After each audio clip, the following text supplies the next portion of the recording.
आज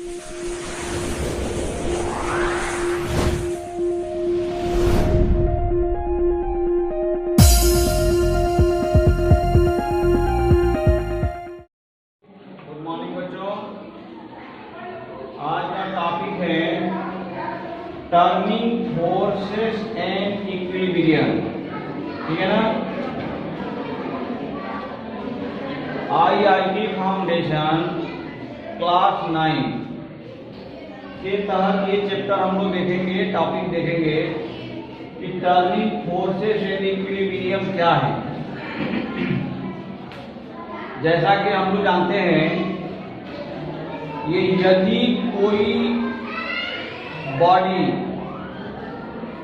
किसी एक्सिस के तहत मूवमेंट करने के लिए फ्री है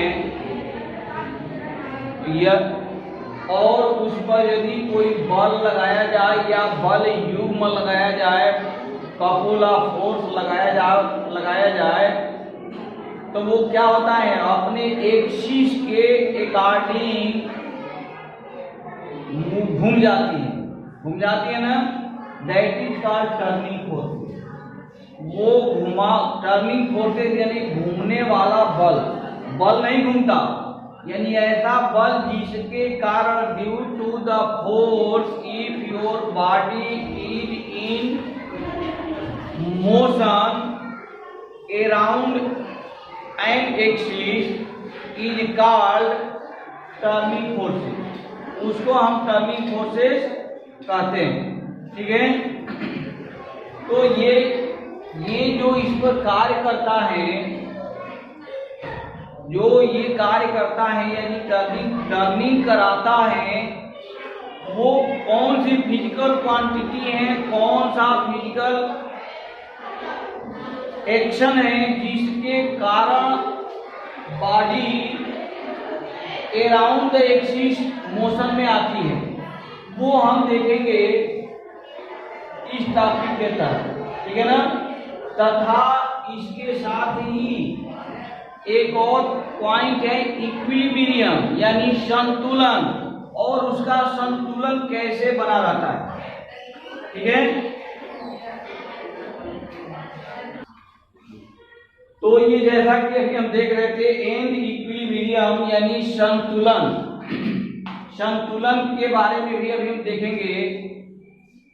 इस इक्विलिब्रियम को देखने से पहले और इस पर कौन सा फिजिकल क्वांटिटी या फिजिकल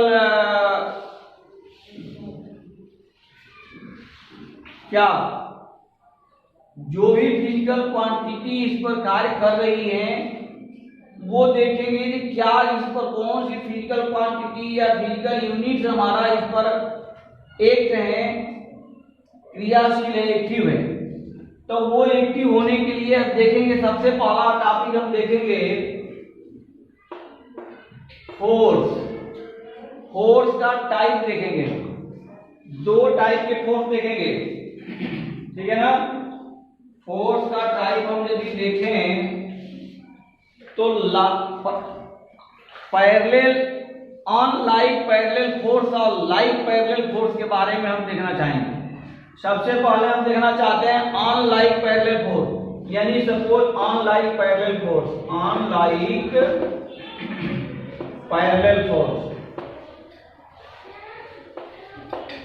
तो ये हम देखें अनलाइक पैरेलल फोर्स क्या है।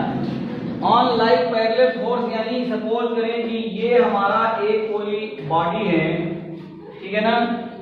इस पर एक फोर्स तो ऊपर से यहां लग गया F1, और सेकेंड फोर्स नीचे से हमने लगा दिया F2।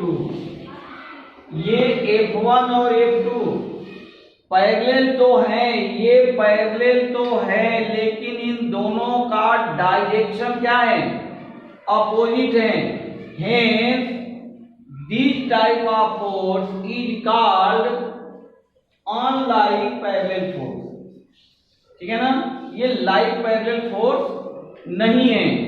साथ ही इसका यदि हम डायरेक्शन चेंज कर दें, सपोज करें कि हम इसका डायरेक्ट, चलो ये तो नीचे से ऐसे लगा है, इसका डायरेक्शन हम यदि चेंज कर दें ऐसे, अब ये इस कंडीशन में अभी जो हम चेंज कर दिए इस कंडीशन में, अब ये हमारा ऑन लाइक पैरेलल फोर्स नहीं है, ये दोनों क्या है, लाइक पैरेलल फोर्स हैं। दोनों को फोर्स पैरेलल होने के साथ साथ सेम डायरेक्शन में है, ठीक है ना।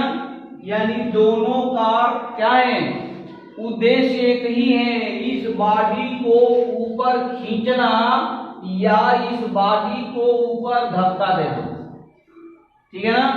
तो यदि दोनों का सेम लक्ष्य है, ऑब्जेक्ट है, या तो तुम बॉडी को ऊपर F1 खींच रहा है ना, और F2 क्या कर रहा है, नीचे से ऊपर धक्का दे रहा है।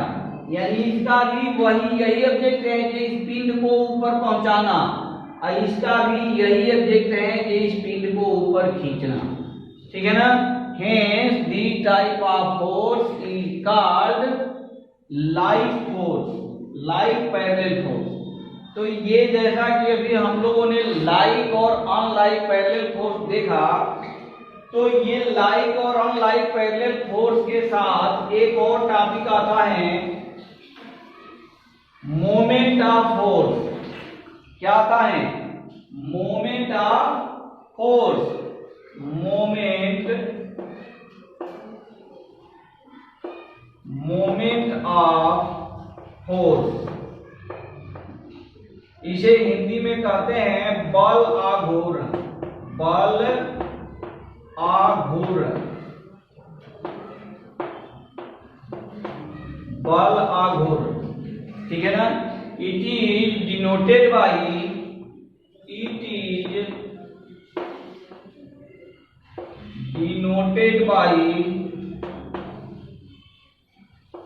C या tau. This symbol is called tau. इसको क्या कहते हैं, क्या पढ़ते हैं, टाउ पढ़ते हैं, टाउ। यानी बल आघूर्ण को टाउ से डिनोट करते हैं। अब हम देखेंगे ये मोमेंट ऑफ फोर्स यानी बल आघूर्ण होता क्या है, ठीक है ना। तो इसका यदि हम डेफिनेशन पर जाएं तो बल आघूर्ण बराबर यानी moment of force equal to tau equal to होता है F क्रॉस D। क्या होता है, F क्रॉस D।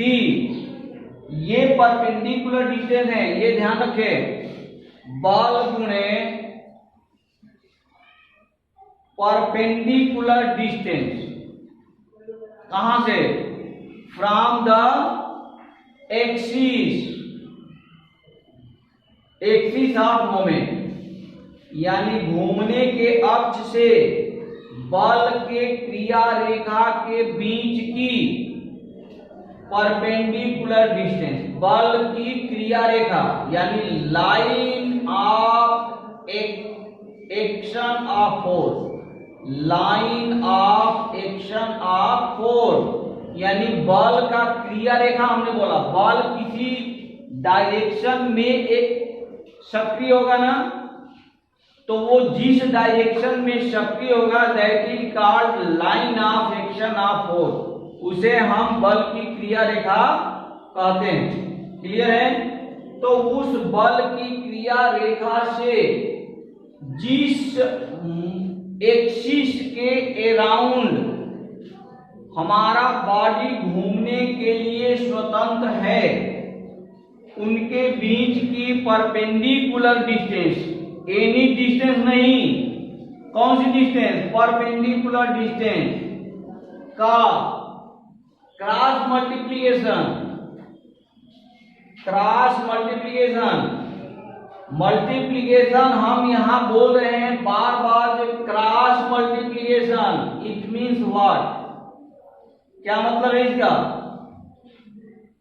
ये यदि कोई लिख दे या हम लिख दे F डॉट D तो ये टाउ नहीं होता, ठीक है ना, क्योंकि ये जो डॉट लिखा गया है ये अदिश गुणन है, यानी कि स्केलर प्रोडक्ट है। It is called scalar product. Scalar product तो नहीं चाहिए, हमें क्या चाहिए? क्रॉस प्रोडक्ट चाहिए। Cross product is also known as vector product. ये वेक्टर प्रोडक्ट कहलाता है, वेक्टर प्रोडक्ट। वेक्टर प्रोडक्ट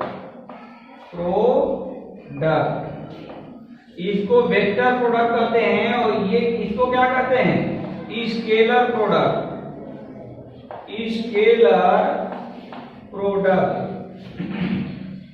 ठीक है। तो हम लोगों का मेन टॉपिक अभी चल रहा है ये turning forces and equilibrium. Otherwise हम इस पर जोड़ देते कि ये क्या होता है। हम अभी इस टॉपिक को थोड़ा सा शॉर्ट में समझना चाहेंगे। ये जो वेक्टर प्रोडक्ट लिखा गया है इसके मतलब होता है सदिश गुणन। क्या होता है? सदिश गुणन।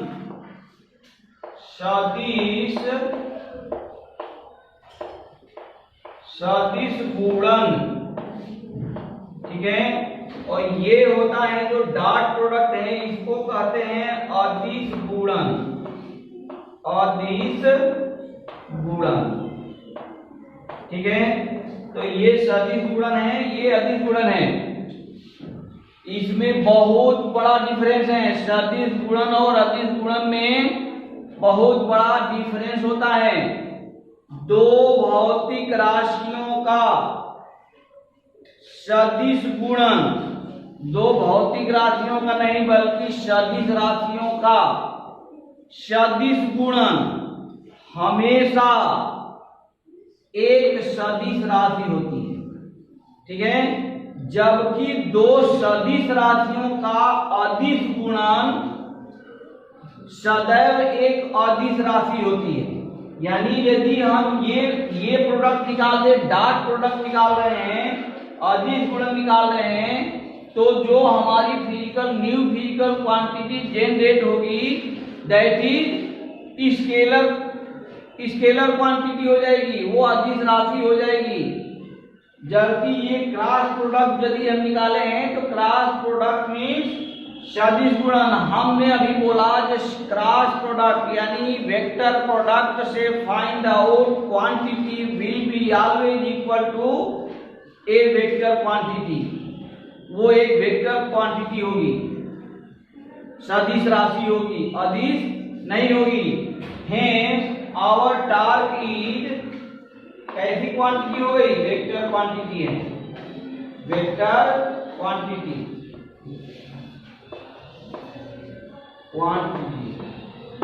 तो ये एक सदिश राशि होती है। ये भी होता है F इंटू डी बराबर W होता है, कार्य होता है। कार्य एक अदिश राशि होता है, जबकि बल आघूर्ण एक सदिश राशि होता है, वेक्टर क्वांटिटी होता है। क्लियर है? तो ये अभी हम इसको शॉर्ट में हमने अभी देख लिया। अब हम चलेंगे application of moment of force. ये जो इक्विलिब्रियम कंडीशन हम देखेंगे, साम्यावस्था। ये साम्यावस्था डिपेंड करता है किसके ऊपर? मोमेंट ऑफ फोर्स के एप्लीकेशन के ऊपर। तो ये हम देखेंगे कि मोमेंट ऑफ फोर्स से रिलेटेड किस टाइप के कंडीशन जनरेट होते हैं and how can solve that type of question by using moment of force concept, ठीक है ना। और उस मोमेंट ऑफ फोर्स के कंसेप्ट से हम उस टाइप के क्वेश्चन को इजीली सॉल्व कर सकते हैं। तो ये अब हम देखेंगे, ठीक है।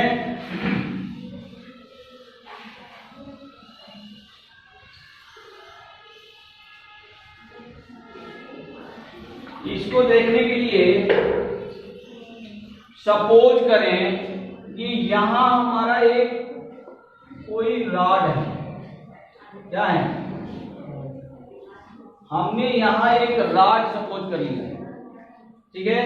इसका एप्लीकेशन हम लोग देखते हैं क्या कहां देखते हैं?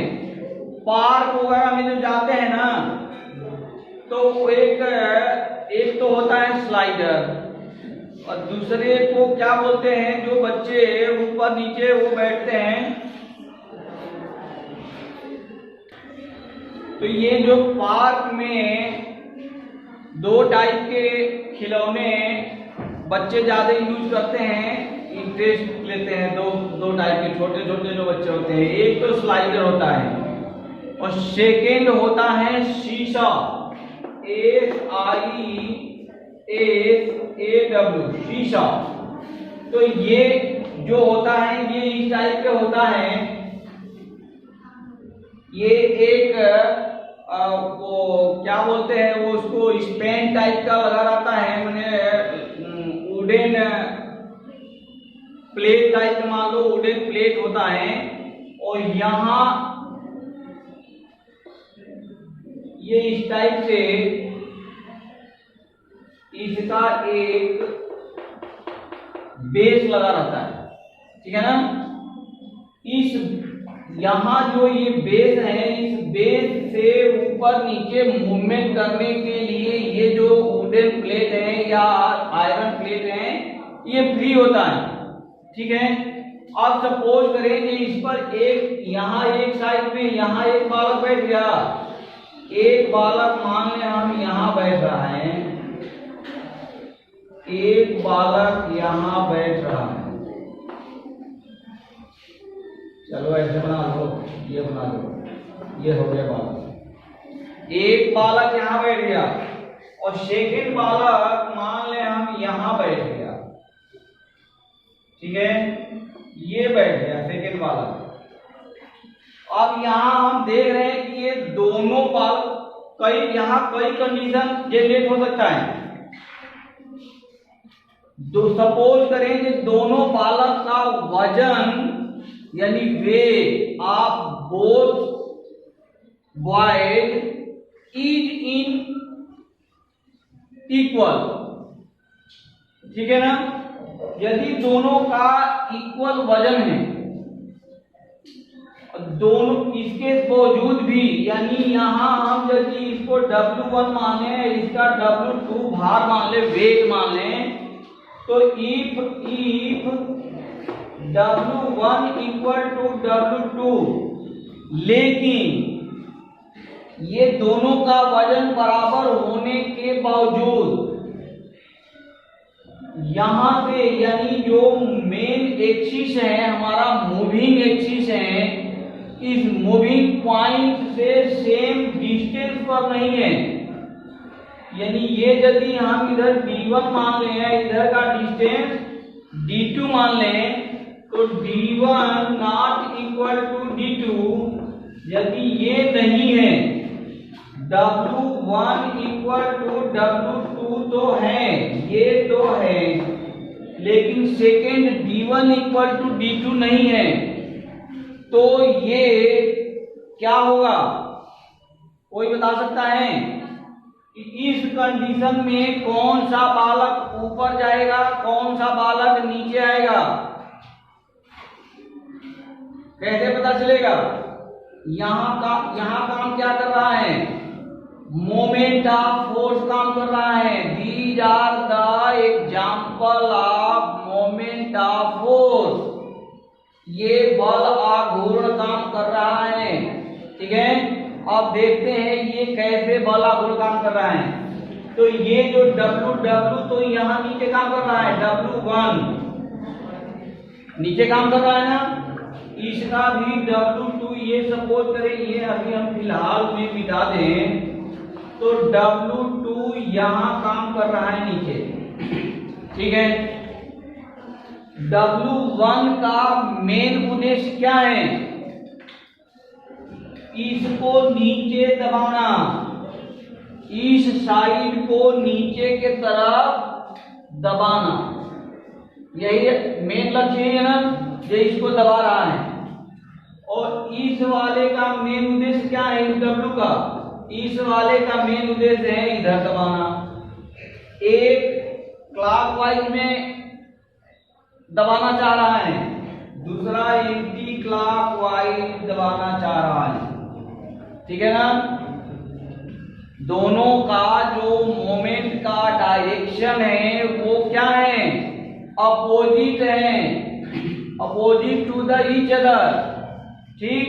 और यदि अपोजिट टू ईच अदर है मोमेंट, मूवमेंट है ना, मूवमेंट से मोमेंट का फोर्स बना, मूव करना, ठीक है ना।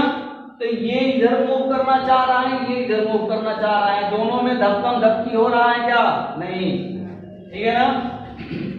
तो यदि ऐसा नहीं है तो दो, यहां भी एक टॉपिक यहां भी लिखा हुआ है इक्विलिब्रियम, ये दोनों के दोनों इक्विलिब्रियम मानी यानी साम्य अवस्था में पैरेलल, ये रॉड पैरेलल रखने के लिए दोनों तरफ का मोमेंट ऑफ फोर्स क्या होना चाहिए, इक्वल होना चाहिए, ठीक है ना। तो यहां हम लिखेंगे कि for the equilibrium condition, for the equilibrium condition, यानी संतुलन अवस्था के लिए, ठीक है ना। तो संतुलन अवस्था के लिए क्या होना चाहिए, W1 multiply by D1 equal हो जाना चाहिए W2 मल्टीप्लाई बाई D2 के इक्वल होना चाहिए। यदि ये है, ठीक है, यदि ये है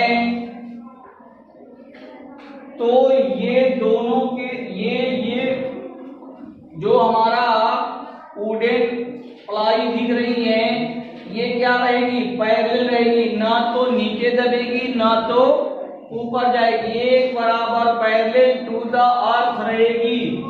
लेकिन यहां हमने अभी कंडीशन ले लिया है कि W1 इक्वल टू W तो है, लेकिन D1 D2 इक्वल नहीं है।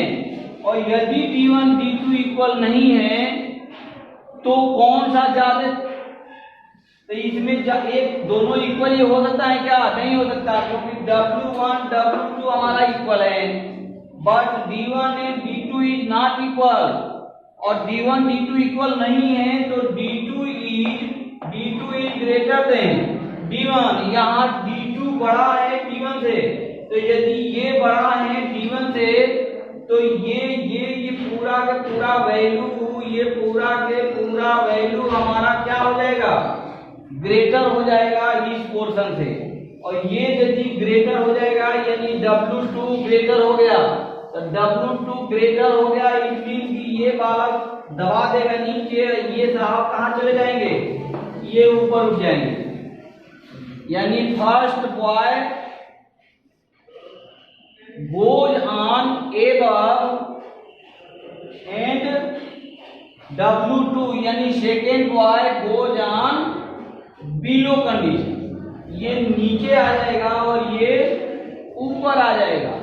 These are the main equilibrium condition of moment of force।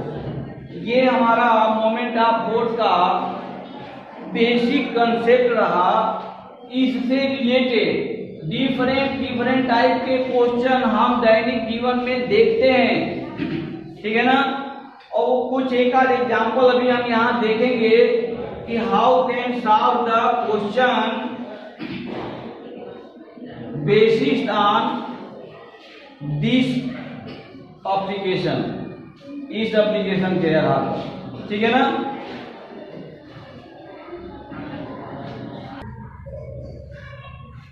तो ये अभी एप्लीकेशन मोमेंट ऑफ फोर्स का अभी लो टॉपिक देख रहे थे, उसी से रिलेटेड ये क्वेश्चन है। ये क्वेश्चन कह रहा है कि ये यूनिफॉर्म मीटर रूल, ठीक है ना, A B is supported at its centre, ये सेंटर है, ये सेंटर है ना। सपोर्टेड माने यहाँ रोका गया है, सपोर्ट किया गया है, रोका गया है। सेंटर ऑफ ग्रेविटी होता है ना, जहां की उस बॉडी का मास लाई करता है, that is called centre of gravity. तो बाई ए नाइफ एज, एक चाकू की जो धार होता है उस धार पर रोक दिया गया है, ठीक है। At a point which is, अच्छा, a force of 4 newton is applied at a point, एक 4 न्यूटन का बल अप्लाई किया गया at a point, from which is 20 centimetre from in a, 20 centimetre यहां से 20 सेंटीमीटर पर अप्लाई किया गया है, ठीक है ना। अब ये कह रहा है कि यदि यहाँ से 20 सेंटीमीटर पर 4 न्यूटन का बल लगा के एक बल लगा दिया गया है, तो संतुलन बनाए रखने के लिए फॉर द इक्विलिब्रियम कंडीशन, ठीक है ना, संतुलन बनाए रखने के लिए इंड बी पर, यानी बी के सिरा पर कितना भार लगाया जाए, to store equilibrium of the rod, two का क्या है, कैलकुलेट द फोर्स, बल निकालना है कि यहाँ इसको संतुलन बनाए रखने के लिए यहाँ इस इंड पर हमें कितना बल चाहिए, ताकि उस बल को लगा के हम इस रॉड को साम्यावस्था यानी इक्विलिब्रियम स्टेट क्रिएट कर सके। क्लियर है? तो ये जैसा कि क्वेश्चन क्लियर है, और इस टोटल रॉड का ये जो रॉड है ना, अच्छा चलो यहाँ से भी कुछ स्पेस बनाते हैं फिर देखते हैं। अब ये यदि देखें तो ये हमारा ये जो नाइफ का एज है, ये कह रहा है कि सेंटर ऑफ ग्रेविटी है। तो यदि यहाँ से ये इंड बी 50 सेंटीमीटर है, तो यहाँ से इंड ए भी क्या होगा, ये भी 50 सेंटीमीटर ही होगा ना, ये भी 50 होगा, क्योंकि बीचों बीच में मास लाई करता है, यूनिफॉर्म है, इसीलिए यूनिफॉर्म बोला है, एक समान का रॉड है, माने मोटा पतला नहीं है। तो ठीक है, तो ये 50 हो गया। इक्कीस की अब यदि हम निकाले तो इस सेंटर से ये जो अप्लाइड फोर्स है, अप्लाइड फोर्स ये कितना सेंटीमीटर पर हो जाएगा, 30 सेंटीमीटर पर होगा ना। बस यही कैलकुलेट करना था। इसके बाद ये क्वेश्चन हो गया वेरी सिंपल, कुछ नहीं है। अब हम जो अभी देख रहे थे मोमेंट ऑफ टॉर्क का डायरेक्शन, उसको अप्लाई कर दो, इसका आंसर अपने आप निकल जाएगा। यानी अब हमारे पास दो फोर्स काम कर रहा है इस रॉड पर, एक तो 4 न्यूटन का यहाँ और एक W वेट जो कि हमें रिक्वायर्ड है, हमें चाहिए, वो हमने लगा दिया यहाँ इंड बी पर लगा दिया ना। इसका मेन मनसा यानी क्या, इस बल का इफेक्ट के कारण ये रॉड किधर जाना चाहेगा, नीचे या ऊपर, नीचे। ये दबा रहा है ना, दबा रहा है, तो ये दबा रहा है, तो ये हो गया ऐसे क्लॉकवाइज, ये चाह रहा है क्लॉकवाइज घुमाना, चाह रहा है ना। जबकि यहाँ जो 4 न्यूटन का एक बल लगा हुआ है, ये इसको चाह रहा है एंटी क्लॉकवाइज मोशन में, उल्टा घुमाना। और इक्विलिब्रियम कंडीशन के लिए ये दोनों बल क्या होने चाहिए, इक्वल होने चाहिए। तो यहाँ लिखेंगे बाई अप्लाइंग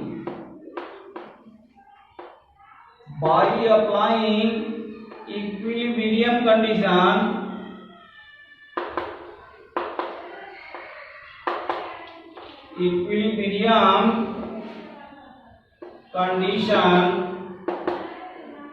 ऑफ किसका, मोमेंट ऑफ फोर्स का। मोमेंट ऑफ फोर्स क्या हो जाएगा, 4 न्यूटन मल्टीप्लाई बाई 30 सेंटीमीटर ये ध्यान रखना, ये 30 रखेंगे, ये डिस्टेंस जो दिया है ये बेकार है, ये हमारे यूजफुल नहीं है। हमें जो दूरी लेना है वो मूविंग एक्सिस से लेना है। तो मूविंग एक्सिस से इसका डिस्टेंस कितना है, 30 सेंटीमीटर है। वो क्वेश्चन में दिया नहीं है, वो हम कैलकुलेट करके यहाँ से देख के निकाल सकते हैं बाय यूजिंग कॉमन माइंड, ठीक है ना। तो ये इक्वल टू क्या हो जाएगा यहाँ W मल्टीप्लाई बाई 50, ठीक है।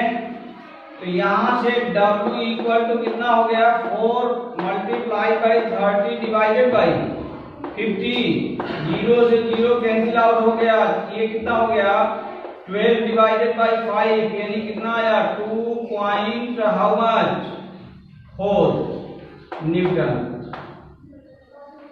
तो यहाँ हमें इक्विलिब्रियम कंडीशन बनाए रखने के लिए W पर यानी इंड B पर कितना बल चाहिए, 2.5 न्यूटन का बल चाहिए, ठीक है ना। तो ये इससे देखो, इस क्वेश्चन से एक और कुछ हम लोग सबक लेना चाहेंगे मूविंग एक्सिस से यानी मूविंग पॉइंट से। डिस्टेंस कम है तो फोर्स ज्यादा रिक्वायर्ड हो रहा है। यहां डिस्टेंस ज्यादा है, 50 ज्यादा है ना 30 से, 50 ज्यादा है 30 से, तो हमारा क्या लग रहा है यहाँ बल कितना चाहिए 2.4 चाहिए, यानी बल कम चाहिए, ठीक है ना। यही रीजन है कि जो जैक सुने हैं, जैक सब लोग सुने हैं, जैक क्या होता है, जैक अधिक से अधिक भार को उठाने के लिए जैक का प्रयोग किया जाता है, ठीक है ना। वो जैसे कोई गाड़ी होती है, लोडेड ट्रक है, ट्रक का टायर पंचर हो गया, तो टायर पंचर हो गया तो टायर निकलेगा कैसे, जैक लगा के, जैक लगाते हैं, गाड़ी को उस साइड से जैक से उठा देते हैं, जो व्हील है वो व्हील क्या हो जाएगा फ्री हो जाएगा, उसके बाद खोल के निकाल लेते हैं, निकाल के फिर बना के लगाया जाता है, ठीक है ना। तो ये जैक अब देखा जाए, सोचने की बात है, ये बहुत सिंपल सी कि जो ट्रक होती हैं उसमें कई कई टन होते हैं वजन। लोडेड ट्रक यदि है तो उसमें 10 टन 15 टन बहुत ज्यादा माल होता है, उसमें होता है ना। और वो एक आदमी, दुबला पतला आदमी उसको उठा देता है with the help of jack, ठीक है ना। लेकिन वो जो जैक यूज करता है, उस जैक में जो उठाने के लिए राड लगाता है ना, एक राड से वो जैक को घुमाया जाता है, चूड़ीदार होता है, उसको घुमाया जाता है। वो जो राड होता है वो राड को लंबा रखा जाता है, वो बहुत लंबा रहता है। राड इसीलिए लंबा रखा जाता है कि लंबा यदि राड रहेगा तो जैक पर जो मोमेंट ऑफ फोर्स होगा, टॉर्क होगा, वो मैक्सिमम जनरेट कर देगा, क्रिएट कर देगा ना। तो जितना डिस्टेंस बढ़ेगा उतना ही बल की जरूरत कम पड़ेगा, और यदि डिस्टेंस कम करोगे तो बल की ज्यादा जरूरत पड़ेगा, ठीक है ना। तो ये हमारा क्वेश्चन रहा, इस क्वेश्चन से हमने ये सीखा। Now our next question. तो इस तरह से जो नेक्स्ट क्वेश्चन की बात रही, नेक्स्ट क्वेश्चन और यदि आप लोग चाहें तो हम इस कंसेप्ट पर बेस्ड जो भी कंसेप्ट पर आधारित हैं वो डिफरेंट टाइप के, और नेक्स्ट क्वेश्चन हम नेक्स्ट वीडियो में कोशिश करेंगे कि अपलोड कर दें। और ये टॉपिक मोस्ट इम्पॉर्टेंट टॉपिक है for the different type of competition point of view. तो इसे कृपया देखें, समझें और इसका अवलोकन करें। और ये वीडियो यदि अच्छा लगे, टॉपिक पसंद आए तो कृपया इसे लाइक, सब्सक्राइब और शेयर करना अवश्य न भूलें। Thank you very much. जय हिंद, जय भारत। सर फिर